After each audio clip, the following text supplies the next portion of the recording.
Pernah nggak sih kalian bertanya, buat apa sih sebenarnya saya hidup di dunia ini?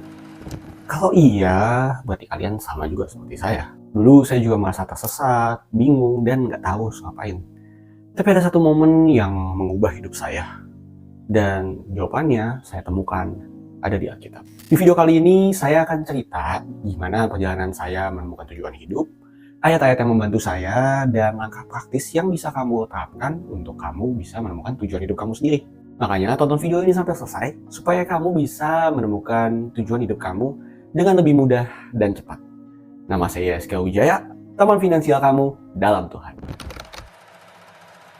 Saya yakin banyak dari kita yang umurnya sekitar 25-30-an tuh ngalamin ini, yaitu krisis eksistensi diri. Kita mulai nanya, sebenarnya tuh kita ada di dunia ini tuh buat apa sih? Udah seperempat abad kita hidup, tapi kok rasanya cuma gini-gini aja. Kita ngerasa kosong karena kita sadar bahwa yang selama ini kita kejar itu salah. Kita ngejar uang, penghargaan, atau karir. Tapi semua yang kita kejar itu rasanya nggak memberikan makna. Nggak bisa menutupi kekosongan yang ada di hati kita, dan ya kita benar-benar bingung. Gimana sih kita harus nutup kekosongan ini? Hasilnya selalu sama. Mau sekeras apapun kita berjuang, rasanya selalu kurang. Saya pribadi juga dulu pernah mengalami hal seperti itu. Dari SMA ke kuliah, hidup saya go with the flow. Ngikutin aja apa aja yang ada, ya dinikmatin aja. Sampai pas masuk kerja pusing karena ngelihat teman-teman sekitar kok levelnya udah lebih tinggi daripada saya. Semenjak umur 23, saya mulai mencari jati diri saya. Tujuan hidup saya tuh apa sih? Dan perjalanan itu sangat melelahkan dan sangat panjang. Saya banyak baca buku, nonton video YouTube pengembangan diri, bahkan dengerin 300 audiobook tentang pengembangan diri. Tapi tetap aja nggak bisa nemuin apa sih tujuan hidup saya dan ya mengisi kekosongan itu. Sampai di umur 27 saya punya kesempatan untuk pindah ke kantor baru. Dan kantornya karena jauh, jadi saya harus datangnya paginya pagi. Pagi-pagi itu saya dengerin renungan di radio yang dibawain sama Pastor Rick Warren. Semenjak saya dengerin renungan pagi itu, saya sadar bahwa saya mencari jawaban itu di tempat yang salah. Mulai dari situ saya jadi mulai baca Alkitab. Tapi nggak langsung dapat jawabannya juga. Hampir 2 tahun setelah saya baca Alkitab pun masih belum menemukan jawabannya. Sampai di satu momen, waktu itu saya lagi pulang kantor, terus saya benar-benar ngerasa kosong. Dan saya juga nangis gitu sepanjang perjalanan di mobil. Saya tanya sama Tuhan, Tuhan tujuan hidup saya tuh apa sih? Dan tiba-tiba ada satu kata yang muncul dalam hati saya, yaitu kata Bapak. Pencarian tujuan hidup saya mulai masuk ke babak kedua. Kata Bapak yang muncul itu selalu terngiang-ngiang dalam hidup saya. Dan di tengah-tengah perenungan itu saya ingat bahwa Tuhan tuh juga udah ngomong satu hal gitu. Bahwa firman-Nya Dia itu pelita bagi kaki kita. Dan pelita kan kayak lampu petromak gitu ya. Kelihatannya cuma dikit. Nggak kayak lampu yang benar-benar nyorot dan bisa kelihatan jauh gitu. Jadi yang memang Tuhan pengen kita lakukan adalah mulai aja dari apa yang kita udah tahu gitu. Semenjak saya tahu saya punya kata Bapak dalam hidup saya, ternyata saya diizinkan untuk jadi Bapak dalam waktu yang cepat. 1 bulan dari saya dan istri saya menikah, kami ternyata udah dikaruniai oleh seorang anak. Jadi belum genap 1 tahun pun saya udah punya anak gitu. Jadi saya ya secara literal dia jadi Bapak. Tapi pas saya tanya lagi ke Tuhan, ternyata nggak berhenti sampai sana. Tuhan pengen saya nggak cuma jadi Bapak untuk anak saya, tapi juga jadi Bapak yang bisa ngebantuin bapak-bapak lainnya dan juga anak-anak lain di luar sana. Dan semenjak saya tahu tujuan saya ini, ada 3 hal yang berubah dalam hidup saya. Pertama, hubungan saya dan Tuhan jadi semakin dekat. Kedua, saya jadi punya tujuan yang lebih besar daripada diri saya dan keluarga saya. Saya pengen membantu lebih banyak orang lagi. Dan yang ketiga, Tuhan itu ngebukain jalan untuk kita sampai ke tujuan kita. Mulai dari jadi agen asuransi hingga jadi konten kreator.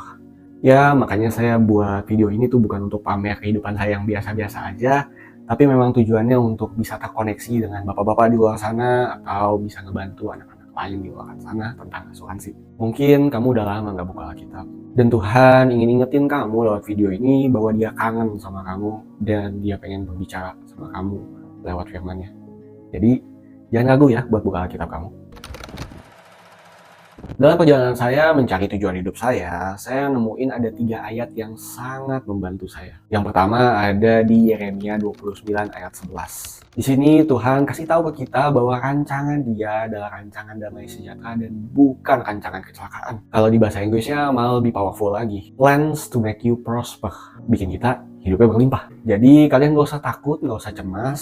percaya aja bahwa Tuhan udah punya rancangan yang terbaik buat kalian. Ayat yang kedua ada di Roma 8 ayat 28. Kita tahu sekarang bahwa Allah turut bekerja mendatangkan kebaikan bagi setiap orang yang terpanggil, yaitu orang yang mengasihi Dia. Dan di sini itu powerful banget. Kita sadar bahwa segala sesuatu dalam hidup kita, baik atau buruk, itu semua Tuhan bisa gunakan untuk kebaikan kita. Dan yang terakhir, yang ketiga itu ada di Yohanes 3 ayat 16. Karena begitu besar kasih Allah akan dunia ini sehingga Ia mengaruniakan anaknya yang tunggal supaya kita nggak binasa melainkan beroleh hidup yang kekal. Kalau Tuhan aja rela ngorbanin anaknya yang tunggal, masa iya Dia ngorbanin anaknya yang tunggal hanya untuk kamu hidupnya sengsara dan juga mati menderita? Nggak mungkin kan?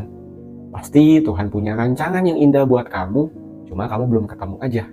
Makanya tanyain sama Tuhan, Tuhan, tujuan hidup saya sebenarnya apa sih? Maka percayalah, hidup kamu akan diubahkan dan juga kamu akan bisa menemukan tujuan hidup kamu dan jadi kamu versi yang terbaik.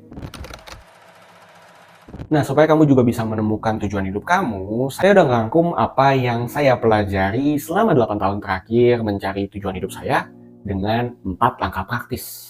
Langkah-langkah ini dirancang untuk bisa ngebantu kalian nemuin tujuan hidup kalian dengan mudah dan lebih cepat. Yang pertama, tuliskan versi terbaik diri kamu. Bayangin kamu di masa depan nantinya. Seperti apa sih masa depan yang kamu inginkan? Nah, kamu tulis di sebuah kertas, kamu ini pengen seperti apa dalam kondisi kamu udah mencapainya.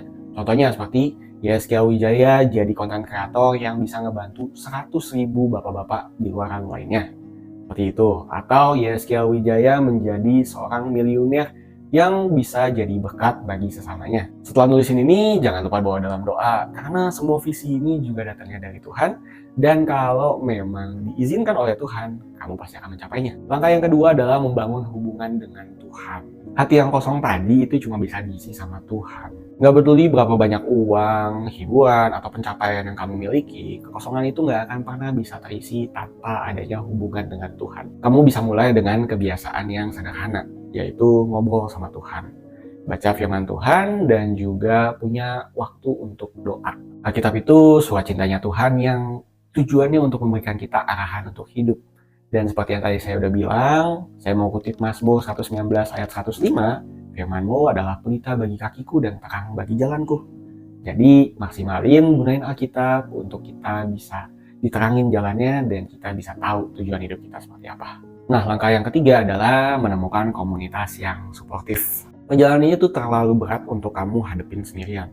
Kamu bisa temuin komunitas yang sevisi sama kamu, baik online ataupun offline. Dan ini bakal bisa membantu kamu banget dalam perjalanan kamu mencari tujuan hidup kamu. Saya sendiri juga udah banyak belajar dari mentor-mentor online, seperti Pastor Rick Warren, terus John C. Maxwell, Myron Golden, Patrick David, dan masih banyak lain gitu. Maksimalin sumber daya yang udah ada di sekitar kalian, baik lewat buku ataupun video, sehingga kalian bisa belajar dari pengalaman hidup mereka dan lebih cepat daripada belajar dari pengalaman hidup kalian sendiri. Dan jangan ragu-ragu untuk minta Tuhan, komunitas atau mentor yang tepat untuk membantu kamu menemukan tujuan hidup. Langkah yang keempat adalah melibatkan orang-orang terdekat. Kalau kamu udah menikah, libatin pasangan kamu dalam proses mencari tujuan hidup kamu.